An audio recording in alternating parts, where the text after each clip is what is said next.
Hey y'all, Jamie here, proud 55-year-old trans woman from New Orleans. So, where last I left off? Well, me and one of my best friends, Terry, had gotten into a huge fight. Our other best friend, Angel, had stopped me from lighting Terry's clothes on fire. I was going to burn everything she owned. I was so mad. Angel stopped me, but she didn't stop my venom. Yeah, my claws and my fangs were out, y'all. And I looked at Terry, who was standing next to Tony, her boyfriend. And I said, "You can stop me from burning her fucking clothes. How are you going to stop me from sucking her man's dick tomorrow night?" And then I turned around and I stormed out of that room and left with my purse and my bag. You know, we had just moved into this hotel. We were fresh back in town. And I split. Mad. Real mad. And I split. And I went down to the quarter and I ran into a friend of ours that everybody called Pissy Chrissy. And if you're from New Orleans, you know, maybe y'all know some of these people that I talk about. Pissy Chrissy was quite the fixture in the French Quarter. Listen, Chrissy was a sweetheart of a girl. She was about 5'7", blonde, and when she smiled and laughed, I always said she reminded me of like a Muppet, because it was like, "Oh girl, you know, ha ha ha ha ha ha." Just a country girl. Just a country girl. Just ah ha ha ha. When she laughed like that, it used to remind me of a Muppet. So yeah, to me, my little nickname for her was about being a Muppet, but everybody else called her Pissy Chrissy because she was an adult bedwetter. It was just a problem that had haunted her well into adulthood, y'all. And so me and Chrissy decided we were going to be roommates.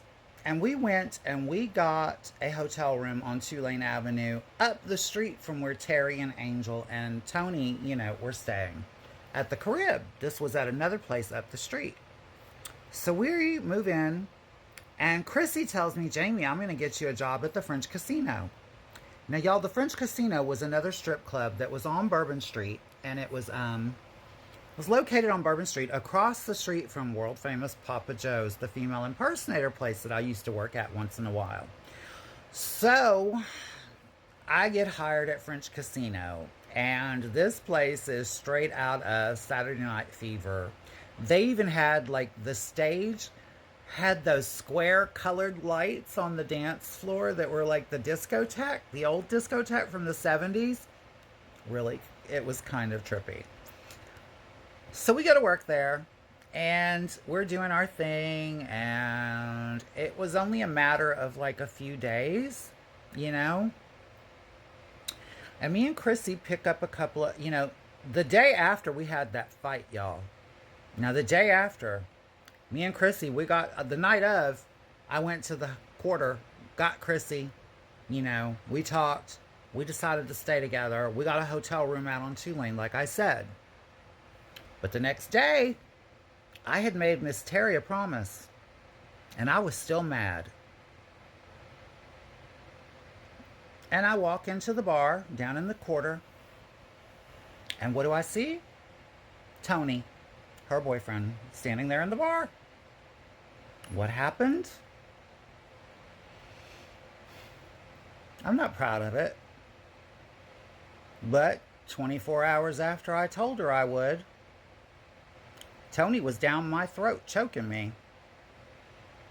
And I was showing him just what I was made of. That's not bragging, and that's not being smartass. That's just facts. And I didn't feel bad for it at that time.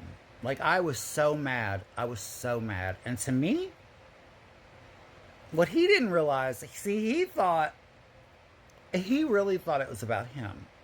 You know? Typical man. Tony thought it was about him. Didn't have a damn thing to do with Tony. It was between me and Terry. But I wanted Tony fucking out of the picture. And I figured by on Tony would pretty much cement him being out of the picture, you know. Of course, I wasn't really thinking about how it would cement me out of the picture at that time, you know. But yeah, so that's what was happening. And I did him. And me and Terry ignored each other. She was working over at the Mile My or Fun Limited, one of the two. And her and Angel and I don't know if her and Tony stayed together, I believe. And they ended up back together the next night. The very next night. And, you know, I thought everything was over and that we just weren't going to be friends anymore. And me and Chrissy were sharing a hotel room. And then one night, Chrissy and I brought these guys home.